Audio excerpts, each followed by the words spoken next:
Please, Allah, save me. I won't commit such a sin again. Oh, Allah, I have turned into a donkey. Forgive me. Allahu Akbar. Dear friends, the story we will narrate to you today is about a woman so cruel that your souls may tremble upon hearing it, and Allah sent down upon her a severe punishment. What was the sin she committed that made her deserve such a great punishment? Listen to this story from beginning to end, for it contains a great lesson for you. One day in a certain village, there lived a righteous man who worked as a woodcutter. He was a fortunate man, for Allah had chosen him from a young age to be among his righteous servants. His wife was also a pious and righteous woman, and together they worshipped Allah. His wife became pregnant, and one day Allah blessed them with a son as bright as the full moon, whom they loved dearly. However, from the day the child was born, the wife began to fall ill repeatedly, and despite many attempts to treat her, she passed away, leaving the woodcutter grieving her loss. He then devoted himself to raising his son while earning a living by collecting firewood from the forest. The woodcutter owned some goats and would take his son with him when he went to graze them. Whenever the child became hungry, he would milk a goat for him, wash him, feed him, then lay him under a tree to sleep while the goats grazed in the forest, and he would sit and worship Allah. When the goats finished grazing, he would return home with them and his son. Days passed in this manner until the son grew up and became a young man. The woodcutter then thought of marrying him and said to himself that if a wife came into the house, she would take care of household matters and he would devote himself fully to worship without distraction. But he did not know what awaited him, for his son's wife would make him taste bitterness and see stars in broad daylight. The woodcutter married his son, and his house had only 2 rooms. He gave one room to his son and his wife, and he stayed in the other, worshipping Allah. The son would go out every morning to work in the fields, and one day he said to his wife, "Take good care of my father, for he took care of me all his life, and now it is our turn to repay him. Remember, my father is an ascetic who worships Allah, so do not disturb him in his worship." Then he went to the fields. At first, the wife would do the household chores, cook and wash the dishes, and the righteous woodcutter was pleased with what he saw. He thanked Allah and said that the time he used to spend working he would now spend in worship. He performed ablution, took his prayer beads and Quran, and went with his goats to the forest. When he returned in the evening with the goats, he noticed that his son's wife had not come out of her room and that no food had been prepared in the house. He began to wonder to himself, "Perhaps my son's wife is ill." Thinking she was sick, the righteous man quickly kneaded dough, baked bread, and prepared food himself, then devoted himself to worship. When his son's wife came out of her room in the evening, she was surprised to see that all the household work had been done and the food was ready, and she felt pleased. From that day on, she began to repeat the same excuse every day, while the poor woodcutter did all the household chores and continued his worship. Over time, he no longer got enough sleep and began to feel tired and ill. One night, the woodcutter spent the entire night worshipping Allah, prayed the dawn prayer, and continued reciting the Quran for a long time. Then he took his goats and went to the forest. When he returned, his son's wife did not come out of her room again. He said to himself that perhaps she was sick again today, so he prepared the food himself once more and did the housework, then went out to the forest. One day the son said to his father, "My father, do not go to the forest any more to graze the goats or cut firewood. You are no longer required to do so. Stay at home and devote yourself to worship alone." The righteous man replied, "My son, raising goats is from the sunnah, and serving the household with my own hands is also from the sunnah, so I do my work myself." But the son said, "My father, your hands are no longer able to do this. When I was young, I was forced to work, but now the responsibility of the house is on my wife and the responsibility outside is on me. You just sit in your room and worship Allah, and if you need anything, I will bring it to you." One day the son went out to work in the fields, and his righteous father was sitting in his room worshipping Allah. Then he lay down briefly to rest, when suddenly his son's wife entered the room and said to him, "Come on, get up. You have rested enough. Get up now and start the housework. Who will do it? I have been waiting for a long time for you to get up." The man was shocked by his daughter-in-law's words, but he disliked conflict, so he rose slowly and walked weakly while she followed him shouting loudly, "Clean all the dishes, then wash the house with water and a mop. How long will you keep eating bread for free? If your wife were still alive, she would have forced you to do the same." As he coughed, he began washing the dishes patiently, and when he finished, she placed in front of him a bucket full of water and clothes and said to him, "Wash all these clothes and dry them." While he had not even finished half of the washing, the call to the noon prayer was made, so the man hurried to perform ablution, and when he wanted to, as he spread his prayer mat, his son's wife came angrily, grabbed the mat, threw it aside, and said, "What kind of behavior is this? You leave work just to sit on the prayer mat all the time. Look at your room, there is always a foul smell coming from your bedding." When he picked up the mat to spread it again, she stood on it. The daughter-in-law seized his henna-stained hand and forcibly made him wash the clothes. After he finished washing, he thought to himself, "At least I will now pray the missed prayer." But his son's wife returned again and began ordering him, saying, "In my parents' house I used to drink fresh milk tea at noon, and since I came here I haven't even had a single cup of milk tea. On top of that, all the household work has been thrown on me. Now open your ears well, old man, and listen to me. When your son leaves the house, you must do all the housework yourself. I am not your father's servant to cook food for you." Thus this poor woodcutter worked all day long and worshipped Allah secretly whenever he could, hiding it from his daughter-in-law. With continuous work and worship, he no longer got enough sleep and fell ill. Yet despite his illness, he continued to spend the nights in worship, praying Fajr, and then reciting the Quran for hours. He remained in this state for 3 days, nights for worship and days for work, and even while working his tongue never ceased remembering Allah, as he would say that a long time had passed since he worshipped Allah as he should. On the 3rd day, while the woodcutter was washing the dishes, they began slipping from his hands and were no longer being cleaned properly. His son's wife became furious and started striking his hands with the dishes, saying, "Wash these dishes again. We are not animals to eat from dirty utensils." He gathered the dishes again and began washing them, but suddenly he felt dizzy and collapsed unconscious onto the dishes.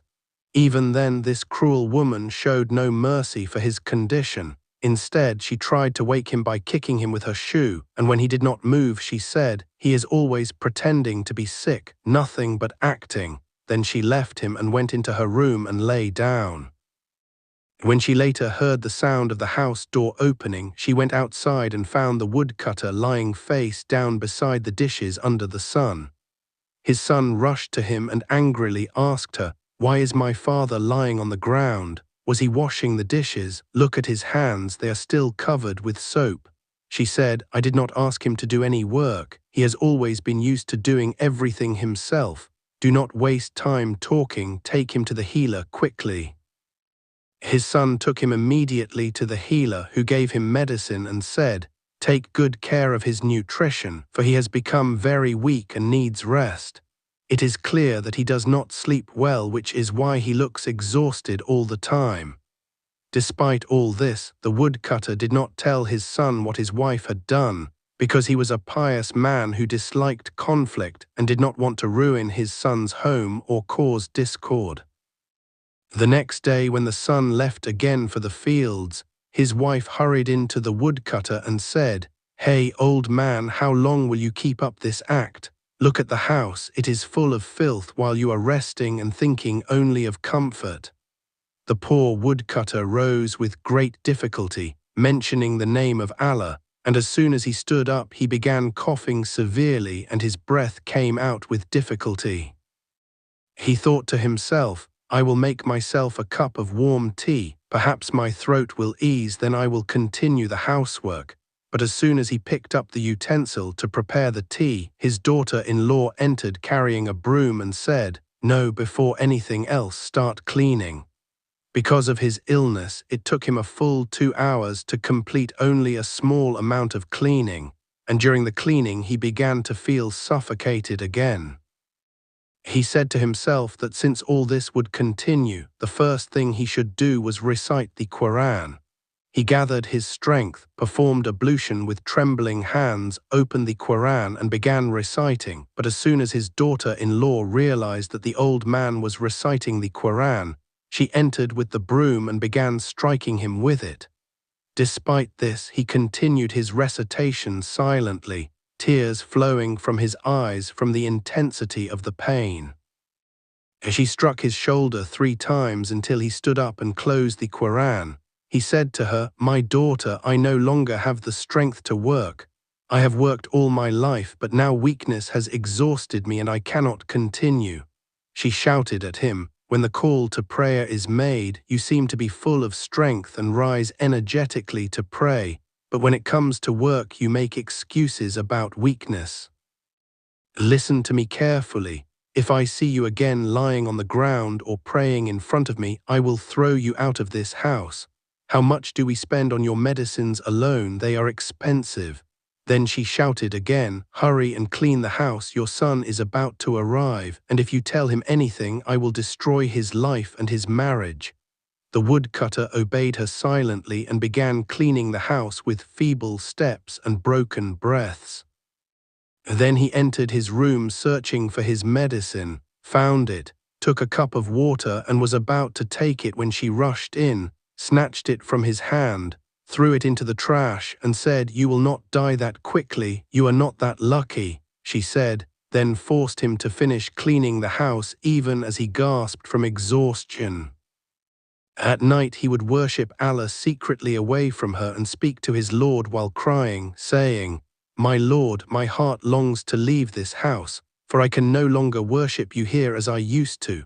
He spent that entire night sitting on his prayer mat, weeping and pleading, asking himself what he should do. After praying, he performed ablution, took his prayer mat, prayer beads and Quran in his hands, and left the house in the darkness. Dawn was near and the voices of the call to prayer were rising as he walked, not knowing where he was going. The cold air brushed his face, and he felt as though the trees and birds were all glorifying Allah. He reached a great tree and sat beneath it, spread his prayer mat and devoted himself to the worship of Allah. While he was doing so, he heard the loud crying of a child, as if the child were in severe pain. He opened his eyes and saw a man running quickly, carrying a child in his arms. The woodcutter approached the man and asked why the child was crying, but the man was anxious for his son and not in a state to speak, as he only wanted to reach a healer as quickly as possible. The woodcutter gently made him sit, began reciting some verses and blew over the child's leg, and the child was healed immediately by Allah's permission. The man was astonished and asked, "Who are you and where are you going?" The woodcutter replied, "I came to this forest only to worship." The man said, "Instead of living in the forest, come to my house, I will serve you myself," and he insisted until he convinced him and took him to his home. This man had a sister, a righteous young woman who wished to learn the religion and spread it, so she herself came and served food to the woodcutter with great respect and love. He gently placed his hand on her head and ate her food. From that day on, she would always sit beside him, learning matters of religion from him and reciting the Quran with him, and over time she became among the devoted worshippers of Allah. Although the man's house was very small, it was filled with great tranquility. He owned only a few goats, but since the arrival of the righteous elder, Allah began to bless them. The goats increased and goodness became abundant. People began coming to him from distant places seeking healing. And although the elder did not practice medicine, Allah placed healing in the verses of the Quran he recited. People revered and respected him greatly. The elder spent his entire day in worship, and since his arrival the household's provision increased, people came to them more and more, their trade flourished, and the elder's health improved until he was in good condition. Yet he missed his son deeply and wondered how his child was living with that woman now. As for the son, he continued searching for his father day and night, anxiety gnawing at his heart, and he could no longer focus on his work in the fields. His wife, on the other hand, was happy about the elder's disappearance and said to herself, "Praise be to Allah, we are finally rid of this old man," not knowing that this joy would not last long, for it was only a passing guest. When the time of harvest came, it became clear that the crops had been ruined and they suffered heavy losses. Some of the goats stopped producing milk, and many of them died from disease. As the household situation deteriorated, the wife began to show her true face. She was constantly shouting at her husband, never stopping her quarrels, and if he did not go to the fields, she mocked him and called him weak and lazy. Even with food she was unjust, eating the best dishes herself and throwing what remained to him with contempt. The poor man thought the house was poor and that there was no food, so he contented himself with bread and water, but from the tone of her words he realized that his father might have left the house because of her. He said to himself, "My father used to fill this house with blessing through his worship of Allah, and since his departure tranquility and provision have left us." He began spending more time outside the house and started raising goats as his father used to do. One day he went to a trader in another area to sell some goats, and when he arrived he saw a beautiful goat exactly like those his father used to have. As he and the trader were talking, his attention was drawn to a small hut that looked from the outside like a mosque, decorated in a spiritual manner. He asked the trader, "Who lives in that hut?" The trader replied, "A righteous man lives there, one of the close servants of Allah. Allah has made him a means of healing and blessing. Since he came to this place, goodness has never ceased, and people come to him from faraway places." The young man said, "May I meet him? I feel a strong desire to see him." The trader replied, "You may meet him after the afternoon prayer, for he is now in a special time of worship." The young man sat under a tree waiting, and the trader honored him during that time. Then the call to the afternoon prayer was made. They prayed together and returned to sit beneath the tree, and after soon the door of the hut opened. The young man stood up, and the moment he saw who came out, his features froze in shock. It was his father, the father he had searched for so long. He ran toward him, and the father ran toward him as well. They embraced and wept for a long time, while the merchant watched them in amazement. The young man said, "My father, I searched for you like a fish dying outside the water." The righteous father replied, "And I too, my son, longed for you, but I was compelled to leave. I could no longer worship Allah in that house as I should." He then turned to the merchant and said, "This is my son." The man who was hosting the elder was surprised and said, "Why did you not tell us that you had a son?" The elder took him aside and said in a sorrowful voice, "When I was in my son's house, his wife would not let me worship Allah in peace, and I did not want to ruin my son's life, so I left quietly and chose to worship Allah in another place." Then he approached his son and said, "My son, you may visit me whenever you wish." But the son replied tearfully, "No, my father, I searched for you everywhere. A house without you is dark like a grave. A house without a mother or a father is not called a home, it is called a cemetery." The son pleaded insistently like a child, and the father yielded to his son's love and agreed to return with him. When the elder woodcutter began gathering his belongings to leave, the man and his sister wept, for they had grown attached to him and did not want to part from him, but the elder decided to leave with his son out of love for him. The son had not returned home for days, and when he finally knocked on the door, his wife hurried to open it and asked harshly, "Who is there?" He replied, "Open the door, I am your husband." When she opened the door and saw the elder standing there, she was shocked and froze in place, saying to herself, "This old man has returned, he will ruin our lives again." From her looks, the elder understood that his return had not pleased her. She entered the house without even offering greetings. In the evening they sat down to eat, and the son wanted to invite his father to dine with them, but the wife said, "Let him rest, I will prepare his food in his room." The son replied, "No, today he will eat with us. It has been a long time since we sat together as a family." During the meal, the father and son ate with joy and happiness, while the wife burned with anger inside but showed nothing. The elder returned to his old routine, praying the night prayer, lengthening his night worship, and reciting the Quran after dawn until sunrise.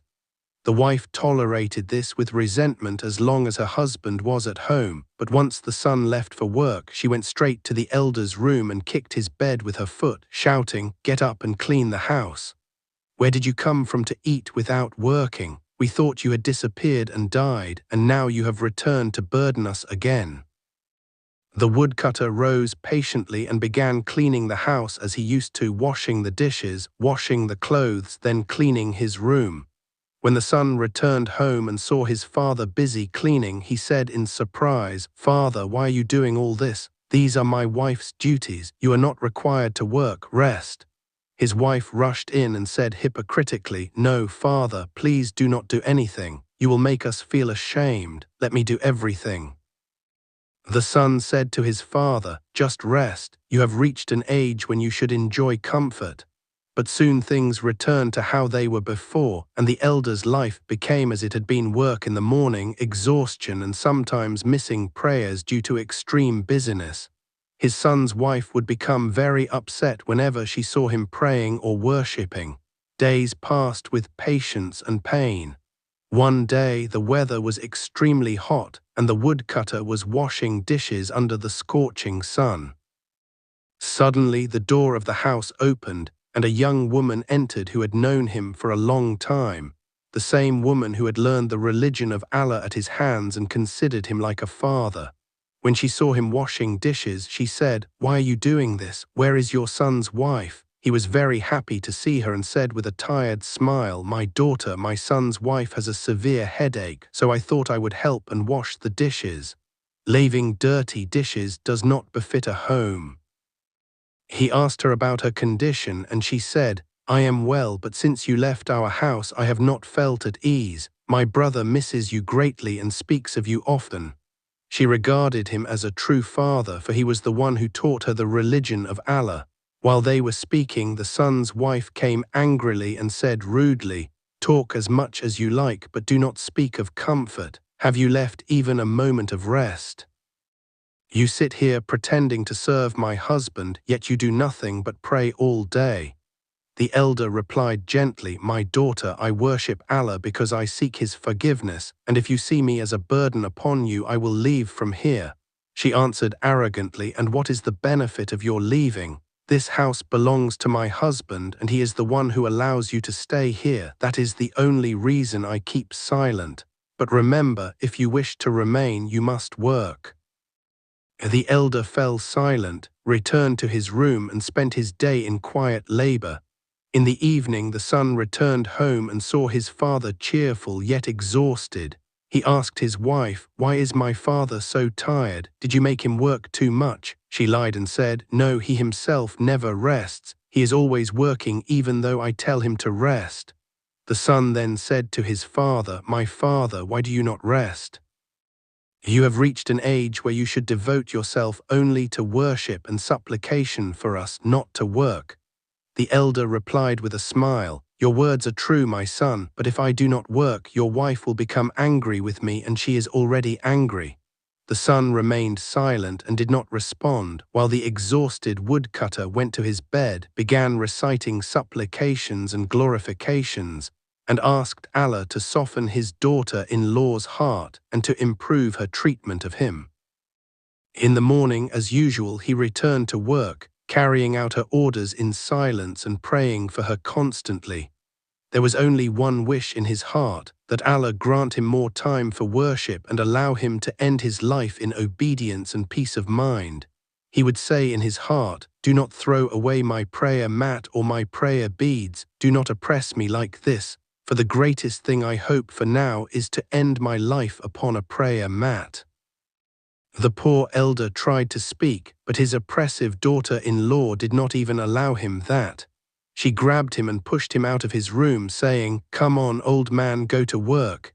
If you worked as fast as you pray and remember Allah, you would finish all the housework in minutes." The elder walked, dragging his trembling feet, and began sweeping the dusty courtyard, raising clouds of dust into the air.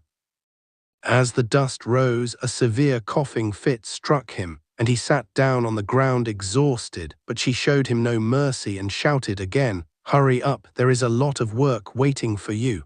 She deliberately burdened him with tasks she did not even need done, only to prevent him from praying and worshipping. That day the elder worked so much that he could not eat and could not even perform his prayers because she did not allow him to. He wept bitterly, yet his tongue never stopped remembering Allah, repeating supplications silently in pain. At night, after performing ablution, he entered his room to spread his prayer mat and pray, but he did not find it, nor did he find his prayer beads. Still, he did not lose hope.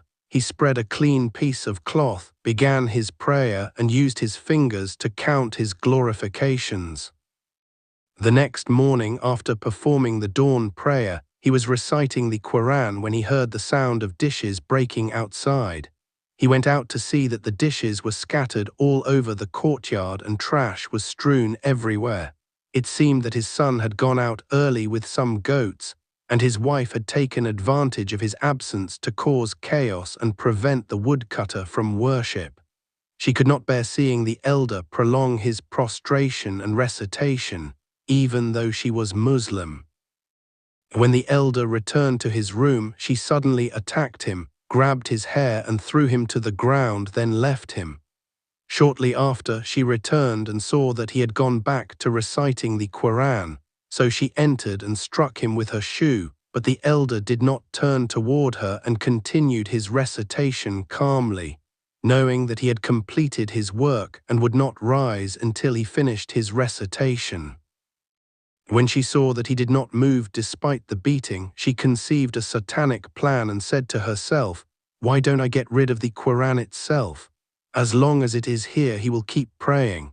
God forbid." She reached to seize the Quran and take it out of the house, but the moment she touched it, her hands and legs bent, her face began to distort little by little, and suddenly her form turned into a female donkey, her long tongue hanging out, staring at the elder with terrified eyes. The elder turned and looked at her in shock and cried out, "I seek Allah's forgiveness, I seek Allah's forgiveness," repeating the remembrance as he rushed out of the room. As soon as he went out, he found his son standing outside the door. He had seen everything with his own eyes, his wife transforming into a beast before him. The son began covering his ears from the intensity of the shock, for his wife's entire body had turned into the body of an animal, but Allah Almighty kept her face in human form so that she would be a lesson for the people. Yes, Oh she was the Allah, same woman I who have used to turned prevent into the a righteous donkey. elder from Forgive prayer and the me. worship of Allah. The son Allahu immediately Akbar. expelled her from the house, and that woman became a lesson for all. The children of the neighborhood would flee in terror upon seeing her, until some people came and took her to the forest, where wild beasts attacked her, tore her apart, and destroyed her in the worst way. The news spread like wildfire throughout all the regions until it reached the merchant and his sister, who were shocked by what they heard. They said to the elder, "Father, what happened?" The righteous elder replied wisely, "My son, when a Muslim is sincere in faith and sees his fellow Muslim praying, he is encouraged to pray as well. But she would grow more resentful whenever she saw me praying, so Allah sent down upon her a severe punishment and made her a sign and a lesson for people. And Allah knew that this woman did not deserve to be my son's wife. Rather, the one who truly deserved him was your righteous sister. Then the elder arranged the marriage of his son to the merchant's sister, the believing young woman who had learned at his hands. This righteous wife established a small religious school inside the home and began teaching the children of the neighborhood the Quran and religion, and they came to memorize the Book of Allah. Dear viewers, this was our sad and moving story for today. What do you think of it? Share your opinion in the comments and do not forget to remind others of this lesson. Thank you for watching. So Allah, make us among those who please you in private and in public, and grant us a good ending.